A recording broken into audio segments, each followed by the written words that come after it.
Hello everyone, it's Darkseeker here again. Welcome back for another video and happy Saturday to all of you. Hope you're all staying safe out there, hope you're all keeping well. So today we are playing LeBruce's Pure Paladin. This is my second deck for the Darkmoon Faire expansion that I'm showcasing, and it is a detour towards standard mode. Now before we get into the deck, just a word about Ian. I recommend that you all go out and follow Ian on Twitter. Usually when I ask you to go follow someone on Twitter, it's because they are either a significant contributor to the Hearthstone community, or because they publish good deck codes or have good deck ideas. In the case of Ian, yes, he publishes great deck codes and great deck ideas, but there is another reason to follow Ian on Twitter. From time to time, he will post photos of his absolutely adorable puppy, and that certainly makes my day from time to time. It makes me smile. So yes, if you want a bit of puppy therapy, I would strongly urge you and recommend you to follow Ian on Twitter. But let's get to the deck. So Ian played this deck at the start of the Darkmoon Faire expansion, and the stats are insane. 36 wins and 3 losses overall, with a 17, that's right, a 17 win streak. He went from Platinum rank to 1.3k Legend rank with this deck.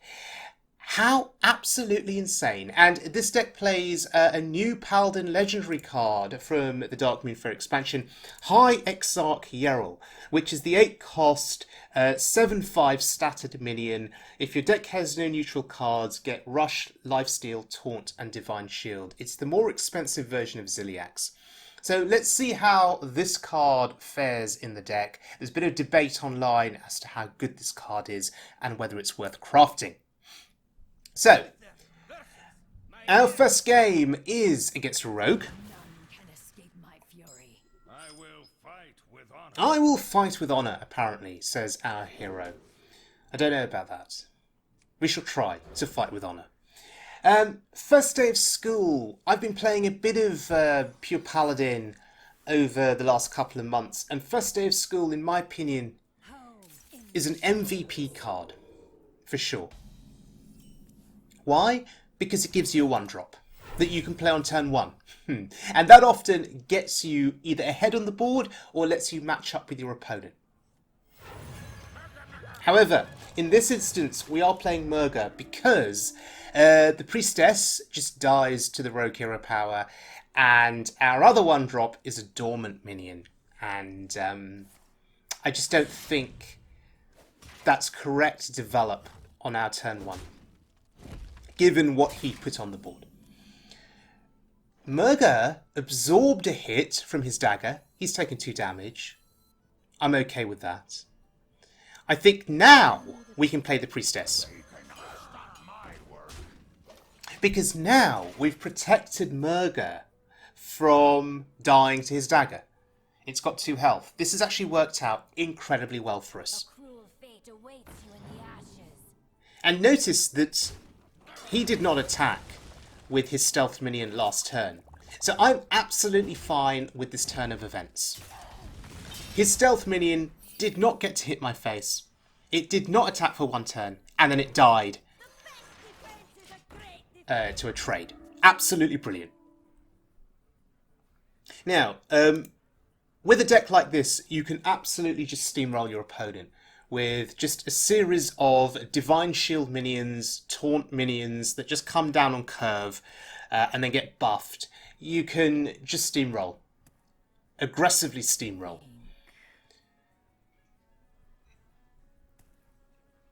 And now we're making him think about this goody 2 shields, a Divine Shield body on the board. We're making him consider, how does he get through it? How does he deal with it? I think any time you can make an aggressive opponent think, this is a great thing. Wow, 4 to the face.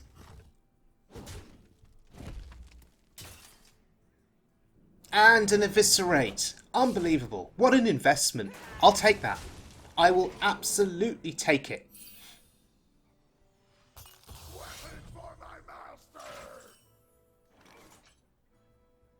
For justice. Oh, wow. We get another Fiery War Axe. Ladies and gentlemen, for those of you that are newer Hearthstone players, there used to be a weapon called Fiery War Axe, which I now have equipped. Some people used to call it Fiery Win Axe. There's a history lesson for you. And it was so good that Blizzard nerfed it because they thought it was too powerful for Warrior.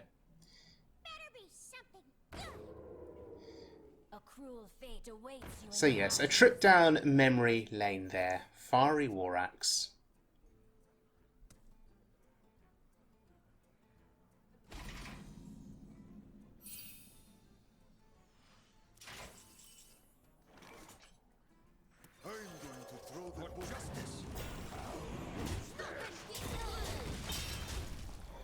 And we talked earlier about just playing stuff on curve and just building up a threatening board presence. That's exactly what we're doing here. He hasn't developed anywhere near enough to challenge us, to put us under any kind of threat. What makes something real? Jandis is, I think, his get-out clause if he can get a significant taunt minion, perhaps. Those aren't taunts. And one of them can rush, so that's slightly annoying. But still, he's in trouble here. And part of me wonders whether I should just ignore his board and go face and kill him if I can next turn. I've got buffs in hand. Let's see. Another axe comes into play. We have +4 from hand, 3 from the weapon, that's 7, 6 on board. If we can do our math, that's 13. We're 1 off lethal. That's really unfortunate. Do we still just ignore the board and go face? That's the question. It's a lot of damage. How would he counteract that next turn? He would need a massive taunt.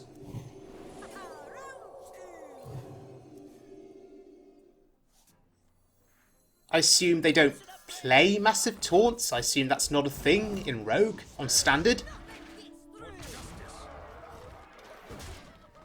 And I don't play enough Standard mode to be able to know fully what's going on with decks, what the latest developments are, but for an aggressive deck like his, I just assume there are no taunts.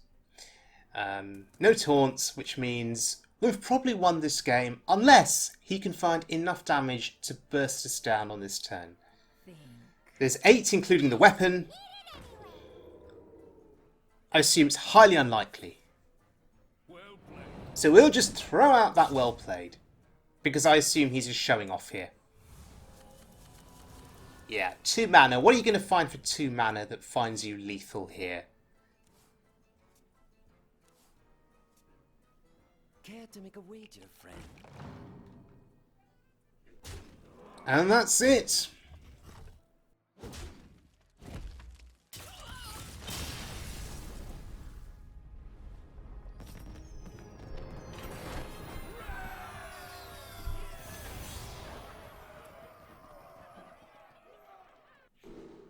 Okay, next game is against a mage. I quite like keeping the Zealots. Getting that true silver champion lets us take down a minion. Would really like First Day of School here. We don't get it. So I'm going to coin out our 2-drop. We can buff it next turn. It is more than likely to contest anything that he plays this turn onto the board.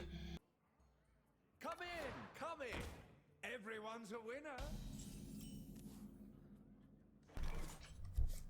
Well, with the buff, it does contest what he's played. That's good. And the great thing about Hand of Adal is it leaves our minion at 2 health, so he can't ping it down. Ooh, secrets.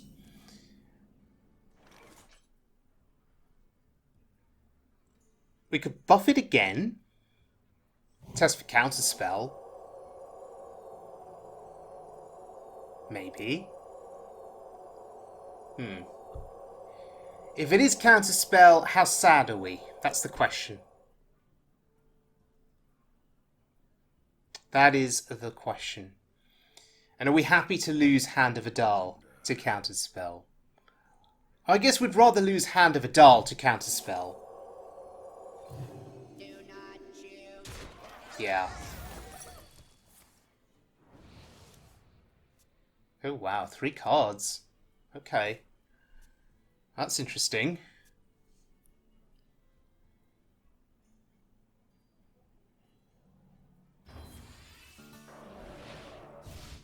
Sure, Frostbolt. Ping, okay, that's a commitment. Well, he can keep committing to clearing our board. We'll just keep playing stuff. I do love a good study session. Yeah, deal with that Divine Shield and 5 health. See if you can kill that off easily.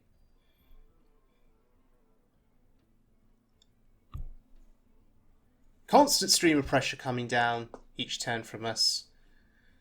You're not ready for this. You're not ready for this. We have many secrets. Many secrets? This somehow just reminds me of Secrets Mage on Wild Mode. Both of those 2 cards are common inclusions. Bad for you. Face it. Yeah, we need to kill the Flak Mage, for sure. Justice.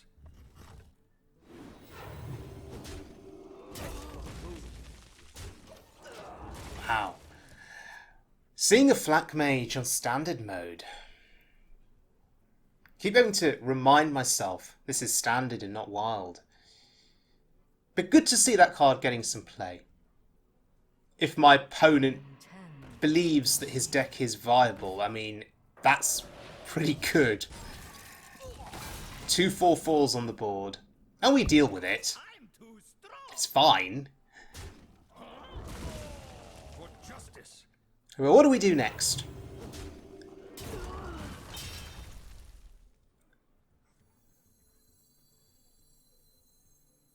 So, we just develop here. Counterspell? Yeah, counterspell. And the other option was to hero power, rather than playing to counterspell. But next turn, we have Blessing of Authority. Make something real. I think that should do some work for us. Jandis giving him some quite hefty minions there.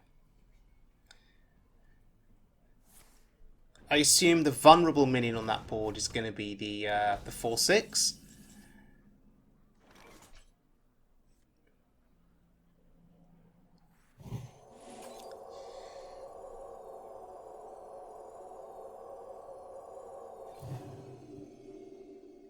I cannot wait to read these.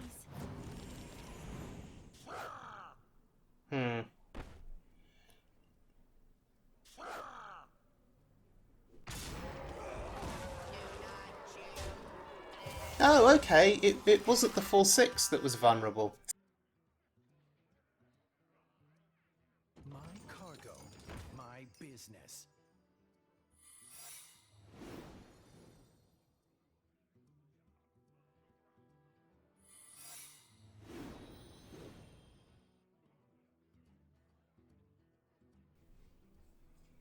Okay. So, we have 8 mana available to us. Do we play High Exarch Yrel here? Read this. Ice Barrier, sure.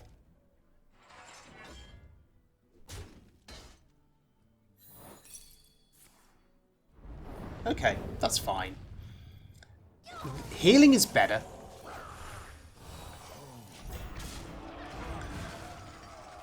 We develop an 8/8 Divine Shield, we keep Murga healthy-ish. And we will have an opportunity, I'm sure, to play High Exarch Yrel. Oh, here's a good opportunity. Faith is my mirror. Oh wow, that's a beautiful entrance. That is a beautiful entrance with a great musical track. Whoa, that music from High Exarch, it sort of reminds me of music from World of Warcraft years ago. Um, just sort of a trip down memory lane. It kind of blew my mind for a moment, which is pretty cool. Didn't sound like Hearthstone music to me. But anyway, sorry, I'm reminiscing. Ian LeBruce's Pure Paladin. What do I think of this deck? It's a beautiful deck. I absolutely love this deck. I love Pure Paladin in general. Ian LeBruce has got a really positive win rate with this deck, as I mentioned at the start of the video. So he's got Legend with it. So if you've got questions about the deck, you really should post those questions in the comments section below. And Ian has said to me he will respond to your questions. There are a couple of things to consider, I think. First of all, there's no Consecration in this deck, and a lot of the builds of Pure Paladin that I've played over the last couple of months have included Consecration. So for me, it felt a bit strange not having Consecration available to me. The question is, why would you need Consecration? Well, it's usually to combat aggressive opponents, right? The thing is, though, you can have quite an aggressive start with this deck, and you can at least go toe-to-toe with an aggressive opponent and trade with their minions.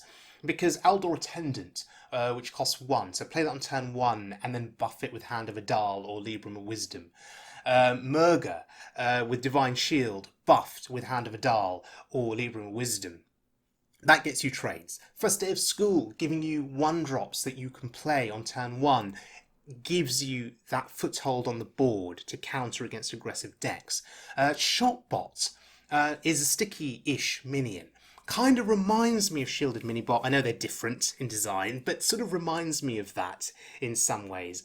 So you can get things to stick to the board early with this deck. You can buff them up. You can trade with an aggressive opponent. So maybe you don't need Consecration. So that's what I'm thinking there.